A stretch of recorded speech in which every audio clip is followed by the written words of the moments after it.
All right, well, we've covered the four big questions of life, and now we thought necessary to go over some arguments for God's existence. But we do want to give the whole picture, so we also want to state all the objections to these arguments. So why don't you start us off with the first argument for God's existence? Sure. And before I do that, I just want to mention that the first two arguments are actually two parts to the same argument. So the first argument is the Kalam cosmological argument, which is very well known among Christians and atheists. And the Kalam argument just makes the case that the universe requires a cause. So it doesn't really take you any further than that. But then the second argument is the argument from the fine-tuning of the universe, and that argument makes the case that the cause of the universe must be intelligent. So these two arguments combined, I think, make a strong case for God, but apart from each other or separate from each other, they're maybe not quite as strong. But so just wanted to make that clear that these are two parts of the same argument. So the first argument is what's been called the Kalam cosmological argument, and this argument has three premises, and it goes like this. Premise 1, whatever begins to exist requires a cause. Premise 2, the universe began to exist. Premise 3, therefore, the universe requires a cause. So this is a very simple argument, and it just makes a very simple point that because the universe came into existence, the universe requires a cause. Well, why don't we go over an objection to this argument? How about the universe created itself? Yeah, some people might hear that and they might think, why would we even need to cover that? Because how could anyone believe that something could create itself? I mean, it just seems counterintuitive to think that such a thing would even be possible. But surprisingly, I've actually heard PhD atheists make this claim that the universe created itself. So I'll respond to that by just pointing out some really, I would say, obvious logical facts.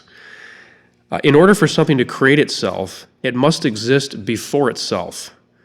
And this is because a cause must exist prior to its effect. However, if something exists before itself, then it already exists and does not need to create itself. So this objection is just logically absurd. I can't create myself because I would have to exist before myself to bring myself into existence. It's really just that simple, and it's nonsense. So this argument, or this objection to the argument, is just so unbelievably bad that I think it's even borderline embarrassing to use. So that's what I would say about that. All right. And how about another objection? The universe is infinite, and therefore it wouldn't require a cause. Actually, this was what a lot of people believed until about the beginning of the 20th century.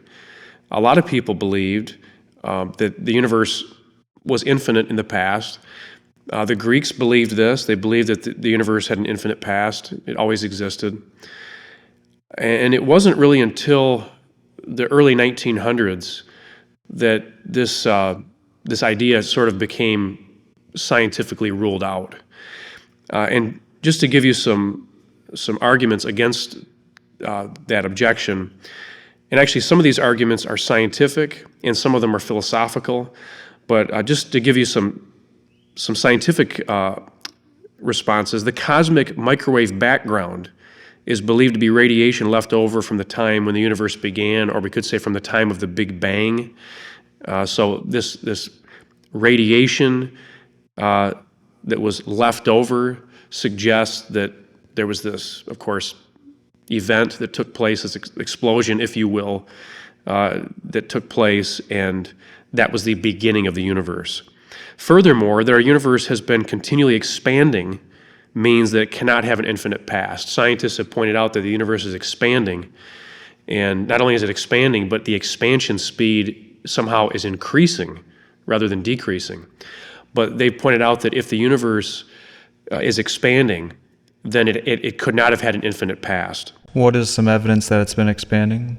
Well, Alan Guth was actually one of the pioneers of this view.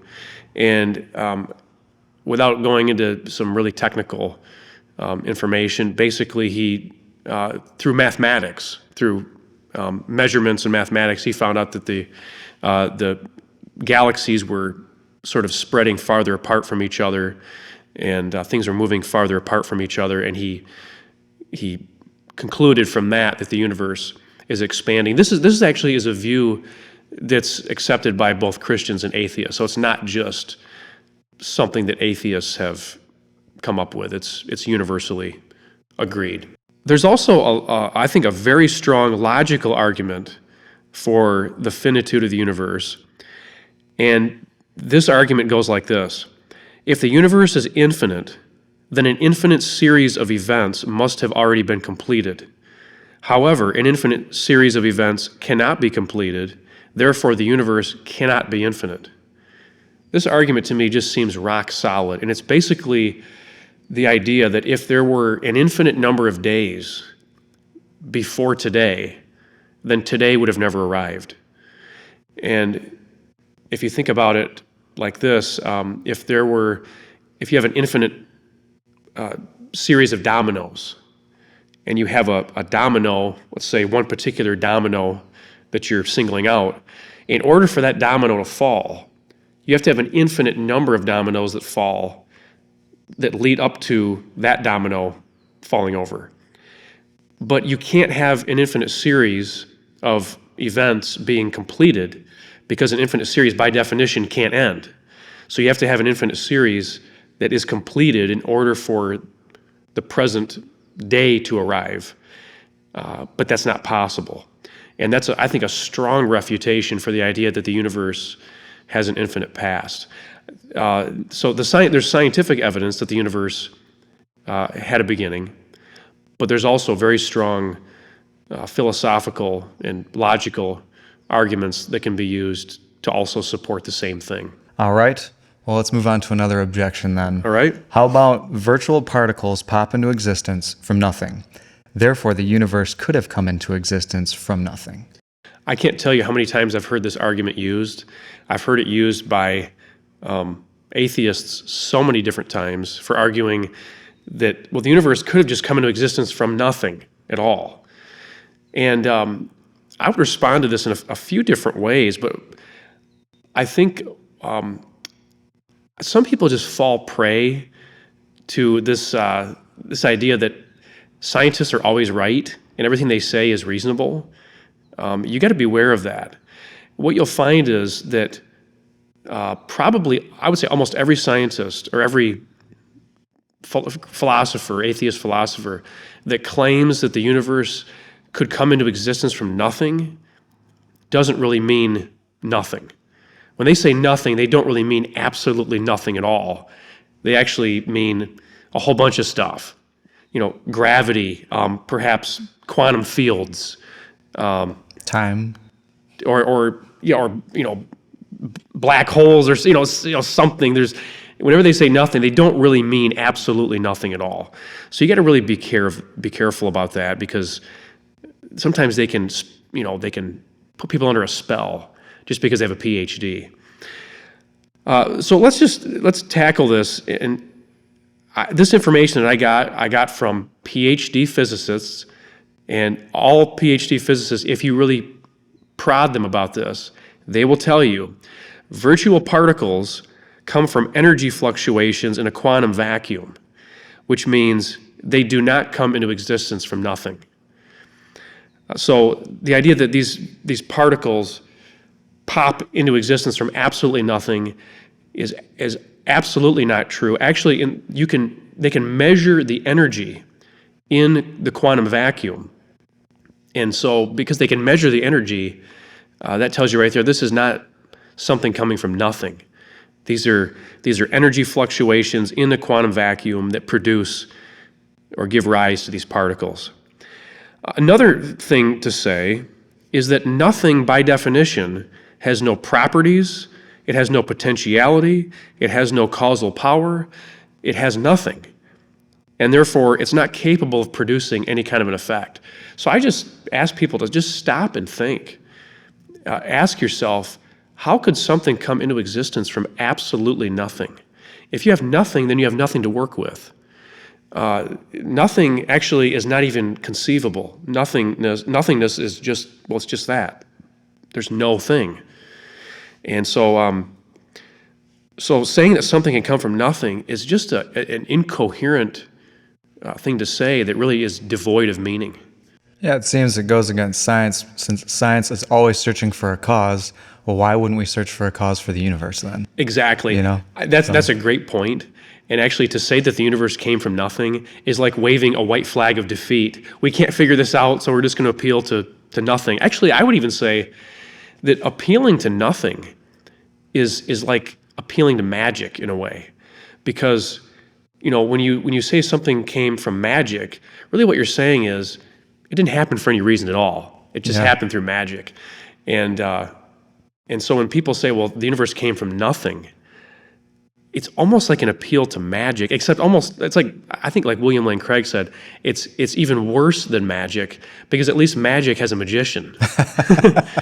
And so an appeal to nothing is an argument that just goes nowhere. All right, on to the next objection. How about there could have been an infinite series of universes that led up to the creation of our present universe? So essentially, if you give it enough time, a universe is going to pop up that's perfectly fine-tuned for mankind to live. Right. Yeah, if you have an infinite series of universes that's been going on for, of course, an infinite amount of time, then you might have one of those that just happens to be fine-tuned like our own. And also, actually, this argument also assumes that there's no first cause. It assumes that there is a cause of the universe, but it's not a first cause, because every cause in the series has a cause for itself. So it's an infinite series of caused causes. And this argument actually is one that I've heard atheists use quite a bit. And it's an argument that if you had a choice, if you had to choose between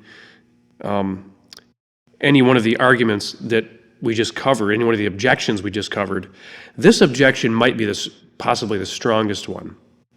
The problem is, I think there's some serious logical problems with it. And the problems would go like this. If each universe in the series had a beginning, then the series itself could not have been infinite. Therefore, a series of universes requires an initial cause. And to put this another way, if there were an infinite number of universes before our present universe, then our present universe would have never arrived.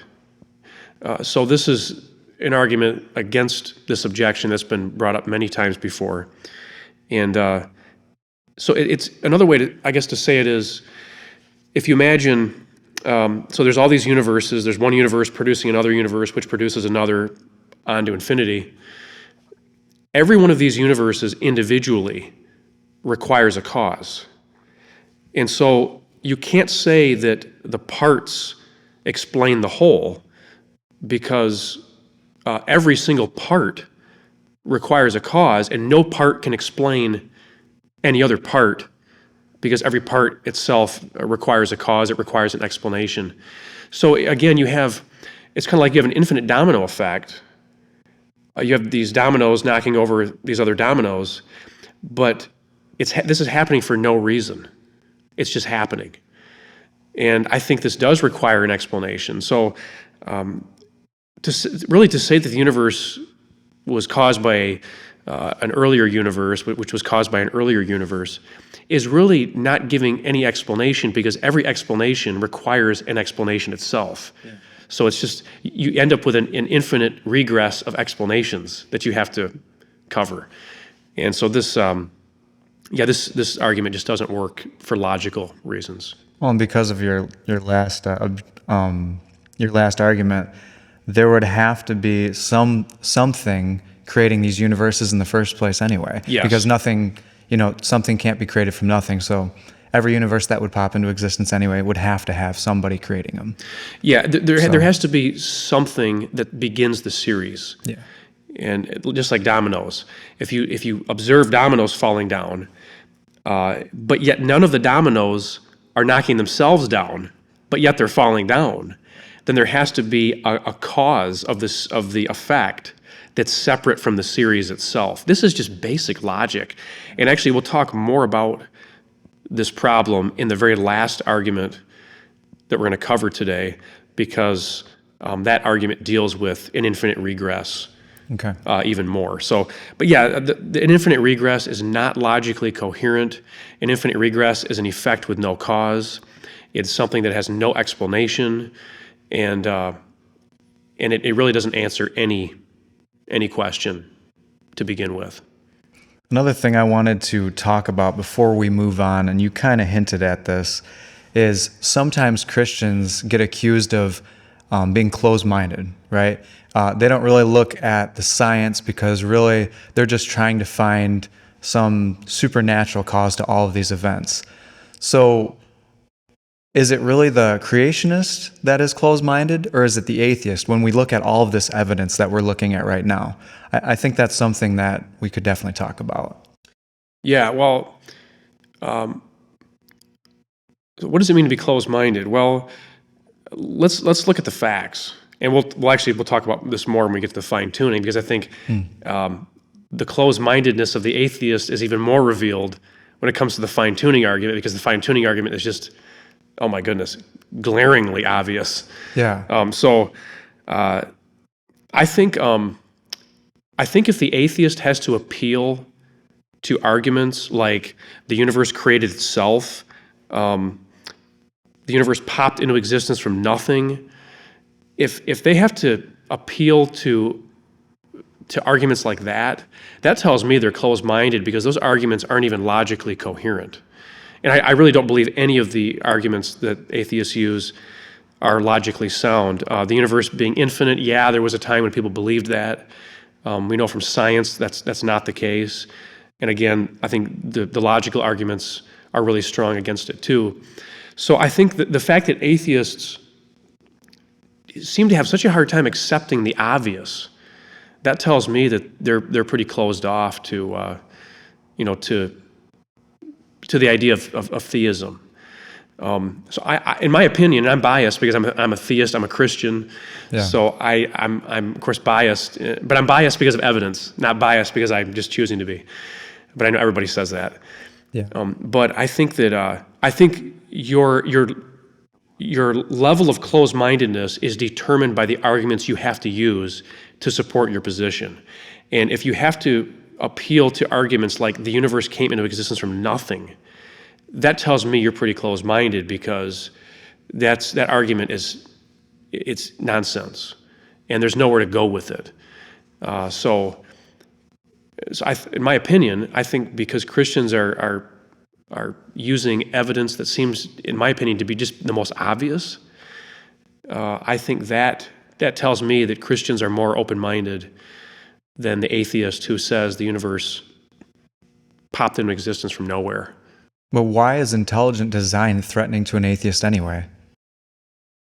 Well, I think that I think what atheists would say, and I've heard them say this before. This isn't speculation, but I've heard atheists say that science, there's always some kind of an explanation. There's always some kind of a natural explanation, right?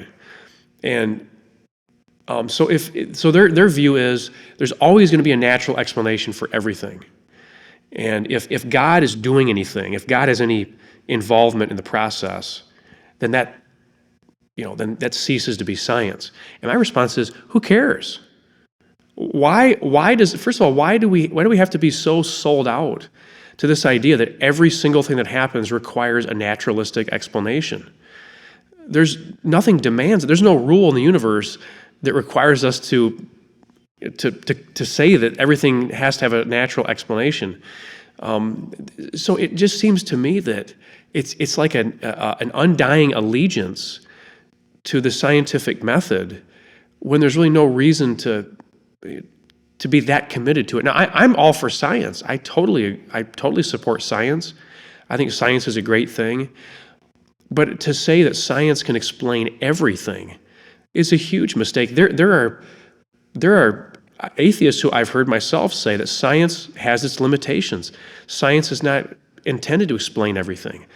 Science cannot possibly explain everything by its very nature. For example, the scientific method can't be used to prove the reliability of the scientific method. Exactly. You have to presuppose that it's true before you even use it. And you have to basically take it by faith to some extent that it's true.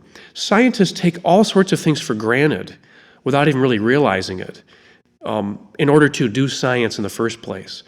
So I think it's important to remember that science isn't it's not some method that can explain every single thing and that has everything figured out in advance. Science takes things for granted in advance in order to, for science to happen.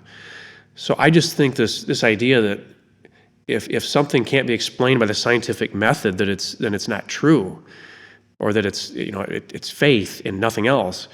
I think that's a big mistake. I would also say this, that I think you can use the scientific method in a way that points to God. For example, we observe that the universe is a certain way. That's not based on faith, that's based on observation. We know that the universe it has things like humans in it. It has intelligent beings in it, beings capable of thinking, capable of reasoning, capable of loving, all these things. And so we observe this, and we can come to the conclusion that from a lot of other ways, natural processes, I do not believe can account for the origin of life, which we talked about in the previous video. Science has nothing to say about the origin of life. Science, I don't believe, has anything to say about morality and many other things. And so we can use science. I think science, if it's done properly, can be used to point to God. But again, science just has its limits, and it can't explain certain things. So science needs to be done in a proper way. And if it's not done in a proper way, if people elevate it to the point of God, where it can answer every question there is, then they've made it into a religion. And I think that's how far it's gone these days. I think that's their bias, and I think that's what makes them closed-minded. When you rule out that there can be any God doing anything of, any creating any of this, well, then you've already ruled out one option that could be a possibility. So therefore that, I think, is the definition of closed-minded.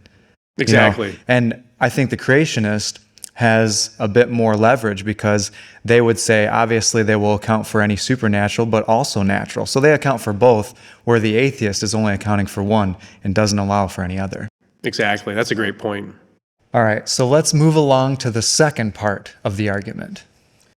All right, so the first argument was the Kalam cosmological argument, which just makes the case that the universe requires a cause.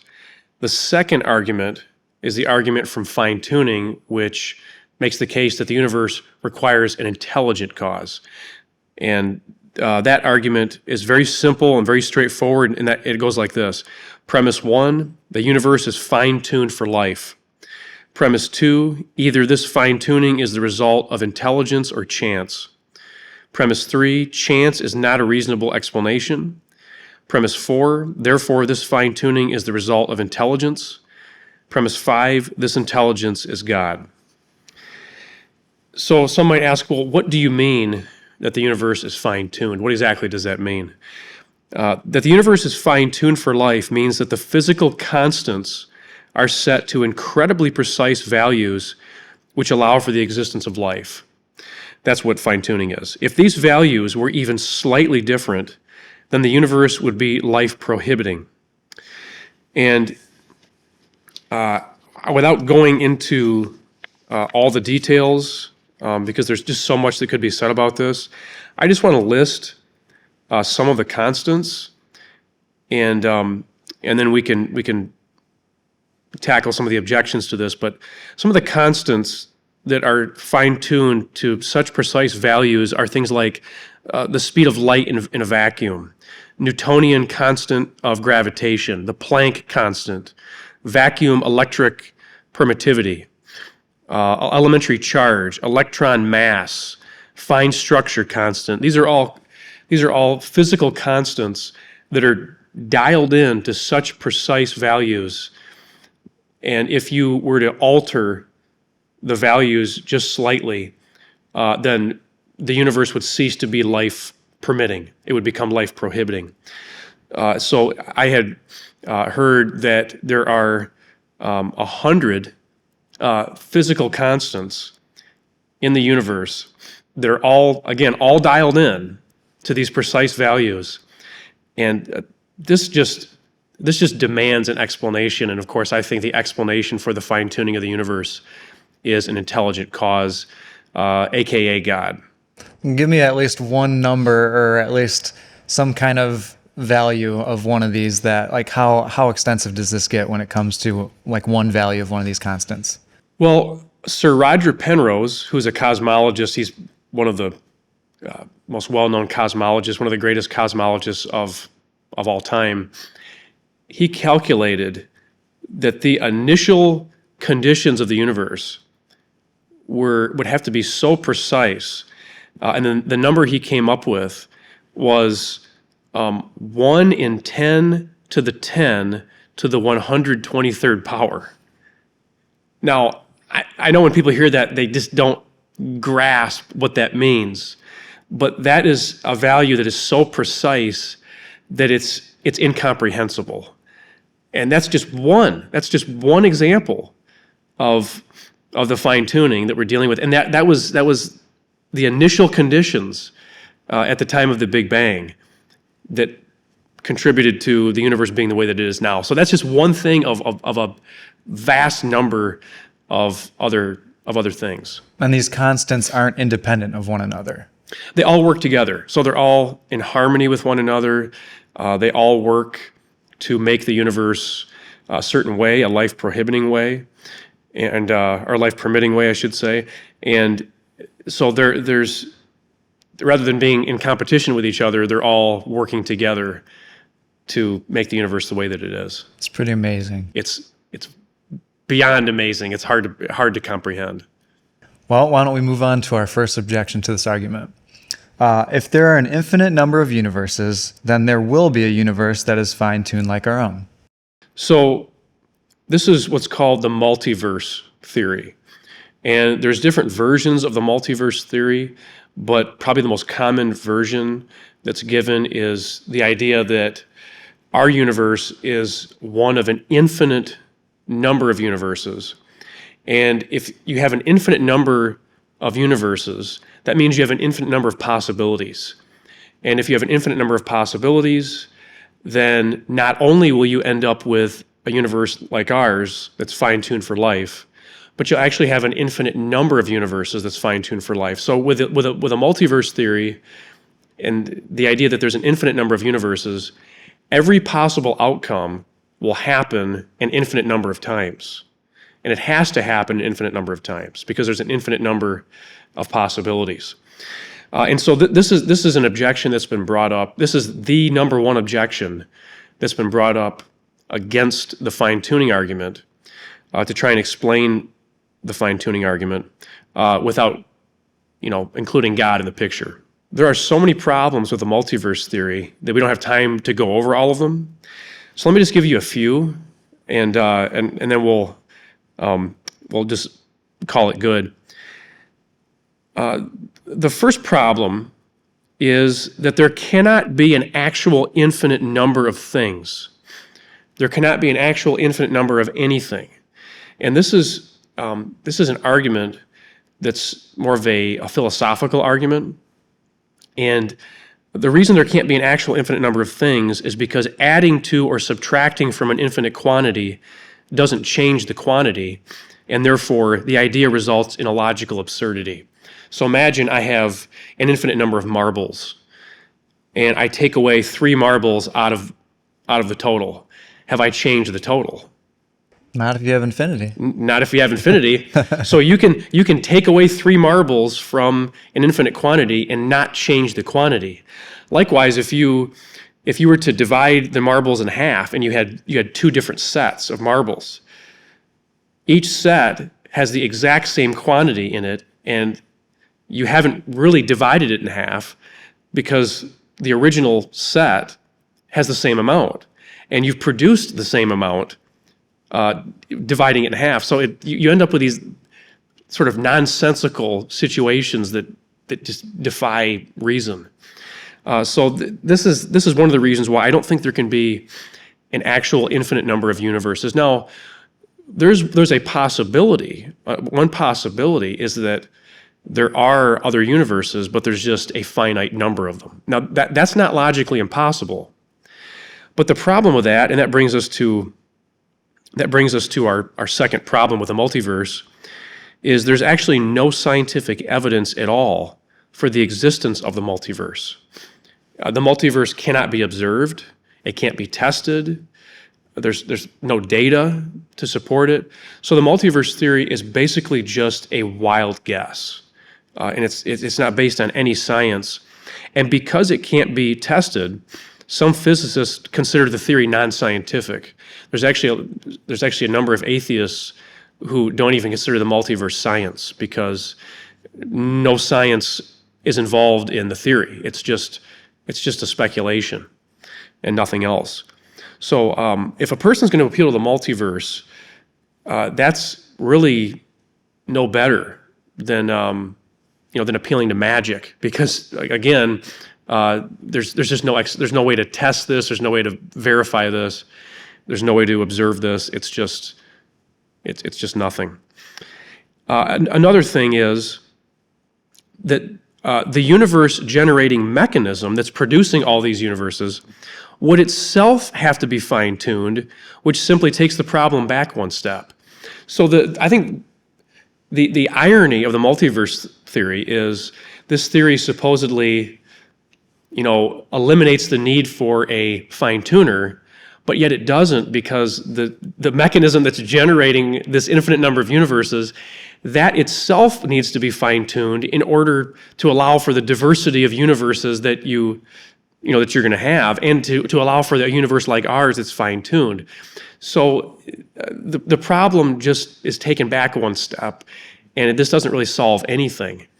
So even if the multiverse theory were true, God would still be required. I'd like to also say this, that in recent times, the multiverse theory has received a lot of scrutiny from scientists. And one of the arguments against the multiverse is that the multiverse kind of undermines science itself, because whatever thing there is, like fine-tuning, if you have a universe that's fine-tuned, scientists that believe in the multiverse, they say, well, we just explain the fine-tuning of our universe from the multiverse, because if you have an infinite number of possible outcomes, then you're going to end up with a universe that's like ours, because our universe is one possible outcome. But if you appeal to the multiverse, what you're really doing is you're explaining the fine-tuning of the universe without explaining anything. You're explaining the fine-tuning by appealing to the multiverse, but you're not explaining how it actually came about that the universe is fine-tuned. So the multiverse theory is a way of explaining everything without explaining anything. And that's been a criticism that's been brought up by many atheist scientists. So this is not just a Christian argument. And one atheist had put it this way. He said that whatever theory is possible is automatically confirmed by the multiverse. Whether you can prove the theory or not, it's automatically confirmed because, again, in the multiverse scenario, that theory, as long as it's possible, it will happen. And so you have verification in advance, no matter what theory you put out there, as long as it's possible. And you don't have to have any science to back it up, because the multiverse theory already supports it. Doesn't sound like something I would want to believe in. No, and if you did, then it really doesn't get you anywhere. It doesn't explain anything. So like I said, the multiverse theory explains everything without explaining anything. Just really, I don't even know if this is even necessary, but what keeps popping up in my head when you talk about, all these universes is a magician that just keeps pulling out rabbits, and it just never ends. And that's That's what comes to my head for some reason. Well, and that's what's happening, but without the magician. Because the rabbits are just flying out of the hat. Who's holding the hat? And an infinite, and how did the hat get there? Why is the hat there as opposed to not existing at all? You have all these questions that you have to answer. And again, the multiverse theory makes for great science fiction. I think the multiverse theory is a cool idea, but it's not reality. And this is a paradoxical kind of thing that goes along with the multiverse. What's interesting is if the multiverse theory is true and there are an infinite number of other universes, that means there are an infinite number of other universes where you and I exist in that universe, and we're having this exact same conversation in those other universes as well. So just something to think about. It'd be a great movie. Yeah, yeah, for sure. All right. The next objection is the fine-tuning of the universe is due to physical necessity. Yeah, this is an interesting argument because it's basically an acknowledgement that the fine-tuning demands an explanation. You can't just say, well, chance is enough. So I at least appreciate the fact that this argument is, I would say, more reasonable. So what it's saying is that you can't get a universe fine-tuned like ours from chance. So there must be some reason why it has to be this way. And what this argument is saying is there's some physical necessity. There's the laws of nature are such a way that will inevitably give rise to a universe that's fine-tuned. It's been said by some that, well, maybe you can't have a universe unless it's a fine-tuned universe, and therefore, because we have a fine-tuned universe, that's the only way that it could have come out. Come out of the universe generator. How I would respond to this is there is no evidence at all that the physical constants must have the life-permitting values they do. No science at all so far has given any reason to think that our universe has to be fine-tuned or should be fine-tuned like it is. These values are not determined by the laws of nature. So even if you say, well, the laws of nature existed apart from or separate from the universe, and the laws sort of gave rise somehow to the universe, like we talked about in the last video.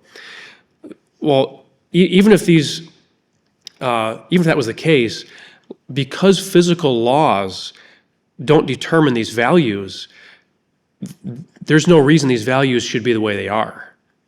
So this just demands an explanation. Furthermore, not only is a life-prohibiting universe possible, it is far more probable than a life-permitting one.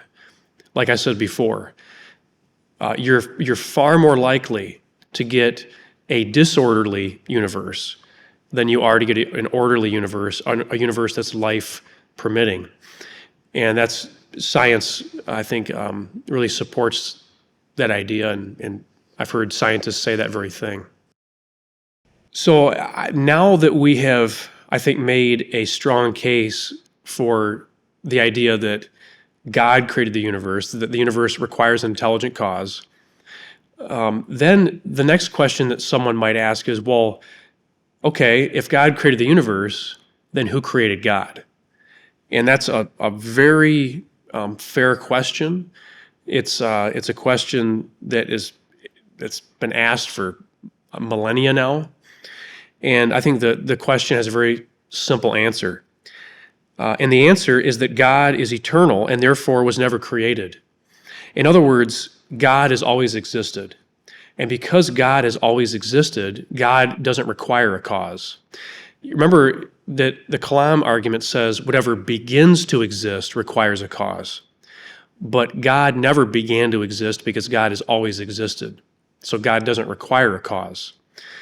And the idea that something must be eternal is not an idea that only Christians support.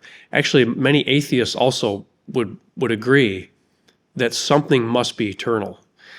I want to give you two arguments that support the idea that something must be eternal. Argument 1 goes like this. Premise 1, something exists. Premise 2, something cannot come into existence from nothing.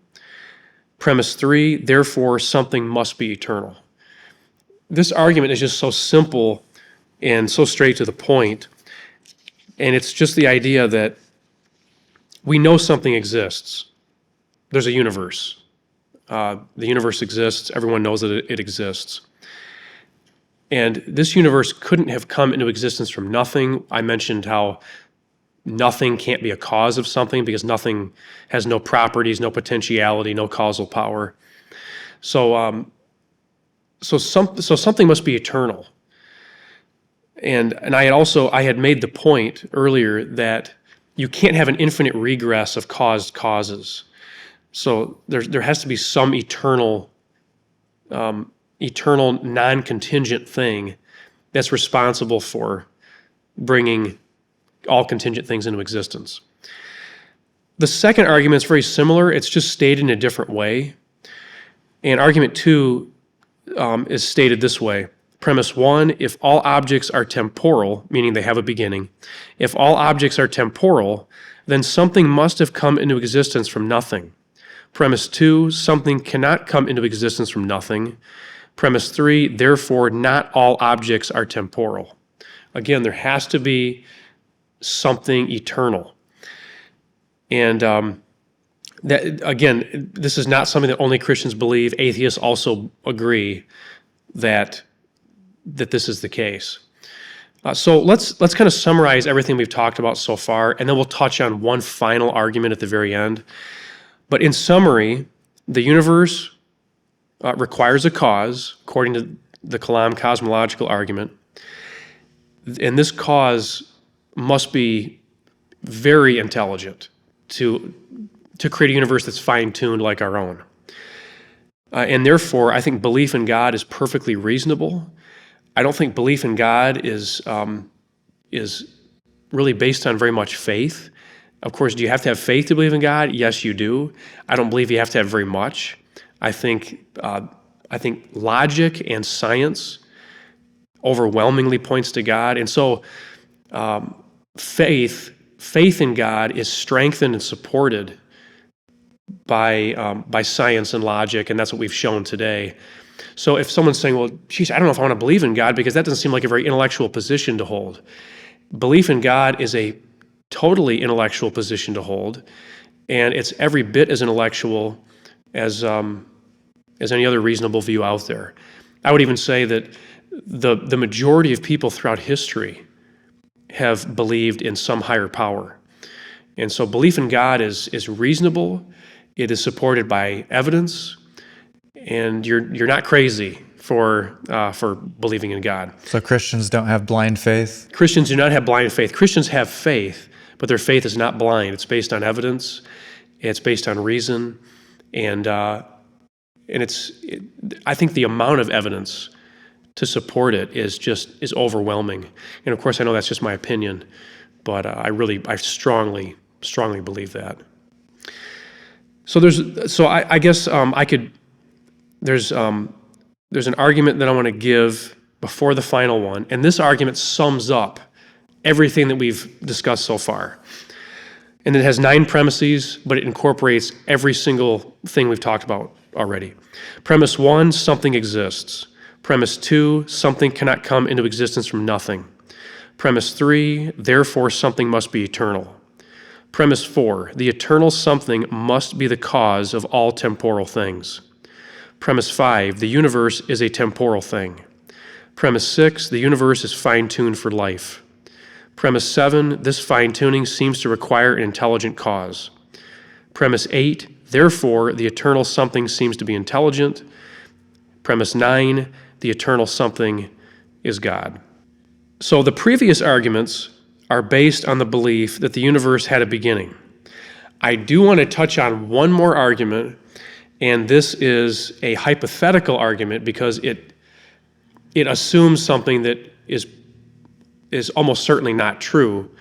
But I make the argument just to show that even if the universe had an infinite past, even if there was a past series of events prior to the universe, or even if the universe itself had a past that's infinite, you still end up with God regardless. So consider the following argument. And I know we're going over a lot of premises here, but I'll pick apart this argument once I'm done. So this is an argument for God, even if the universe has an infinite past. Premise 1, let us assume that the universe has an infinite past. Premise 2, the things that comprise this infinite past are not self-explanatory. That is, they might not have existed at all, or they might have been different things. Premise 3, therefore, there must be an explanation for their existence. Premise 4, the explanation cannot be found within the series itself because each thing requires an explanation, and therefore no individual thing can ultimately explain any other. Premise 5, therefore, there must be an ultimate explanation outside the series, or we could say outside the universe. Premise 6, this explanation is God. So even if the universe had an infinite past, I believe this would still point to God. An infinite past means that the universe is comprised of an infinite number of things. There are an infinite number of things that make up the infinite past. And these things are not self-explanatory. The events in this infinite past are not self-explanatory. They could have been different events. They may not have existed at all. So even if the universe is infinite, we could still ask, why is the universe this way as opposed to some other way? So this would still require an explanation. And I think the explanation would need to be found outside of the universe, outside of the series of events. And of course, if the explanation is outside the universe, then you could say that explanation is God. So this leads you to God either way. Now, some would say, well, couldn't all these events in the series, couldn't these explain themselves? So, if you have an event that leads to another event, if you have event 1 that leads to event 2, let's say, can't you just explain event 2 by event 1? And couldn't you explain, that event by the previous event? So you have this infinite chain of events. The problem with this, as I stated in the argument, is that if every event in this causal chain that goes on for infinity, if every event in this chain requires an explanation, then there's no one event in the series that explains the series itself. So you could come up with an explanation for an individual event. You could say, well, that event can be explained by the previous event. But that doesn't explain the whole series itself. It just explains individual events in the series. And if you say that the whole series can be explained by the infinite amount of contingent things within it, then that's kind of like saying you can explain the chicken by the egg and the egg by the chicken. Really, you can't explain the chicken by the egg and the egg by the chicken because that's circular reasoning. You're reasoning in a circle, and you can't have this infinite regress of explanations because every explanation itself requires an explanation. So there's no ultimate explanation for anything. So I think you really do have to have you have to have an infinite, or you'd have to have a beginning to the universe, and you'd have to have an explanation that is outside of the universe. You always have to have an explanation outside the series, and the series, just as I said before, the series cannot be infinite. I don't see that as being possible, and I think you run into all kinds of problems with that. I would also add this, that let's say the universe was infinite, or let's say the multiverse. There's either an infinite series of universes or there's an infinite number of universes that exist simultaneously. that still wouldn't explain moral truths. Moral truths cannot be explained even by an infinite regress. Some people might say, well, the multiverse explains fine-tuning, which we both know that it doesn't explain that. But some might say, well, the multiverse here explains fine-tuning. But even if the multiverse theory is true, or the universe had an infinite past, or there's been an infinite series of universes, that still wouldn't explain moral truths. It wouldn't. I would even say this, that it wouldn't explain the resurrection of Christ. So these arguments against fine-tuning, these arguments against God, they're just not enough. They're not adequate to explain these things. They do not explain away God. They themselves require an explanation. And no matter what route you take, whether you take the multiverse theory, the infinite universe theory, or whatever route you take, God is at the end of that path. So it doesn't even matter. It doesn't matter what explanation you go with. You're going to end up with God at the end of all of them. And I know that sounds kind of unsettling for some, but I find it very encouraging, because I think God has made his presence so obvious to us that even if you try and deny him, let's say you try and deny God by saying, well, we don't need a God, the universe is infinite. Actually, you still need God to explain things in a universe that's infinite. It doesn't dismiss God. And so I think I'm encouraged by the fact that God has made his presence so obvious in that way. And he's made his presence obvious for us. And we don't even have to use science. I mean, science, I think, reinforces our beliefs. Science can strengthen our beliefs. But even if you just used common sense, you're going to end up, I think if you use it properly, you're going to end up with a belief in God. So God really wants to be known, and he's made his presence undeniable, in my opinion. I think David said it right in Psalm 19, the heavens declare the glory of God. They absolutely do, and I agree with that 100%. Well, thank you. I guess that'll close this for today. And one thing we do want to encourage is, if you enjoy the content, that you would like the video and then share it if you think somebody would benefit from it, and also that someone subscribe to our channel, because Lord willing, we'll have a lot more content in the future. Amen. All right. Well, thank you for your time today. It was great.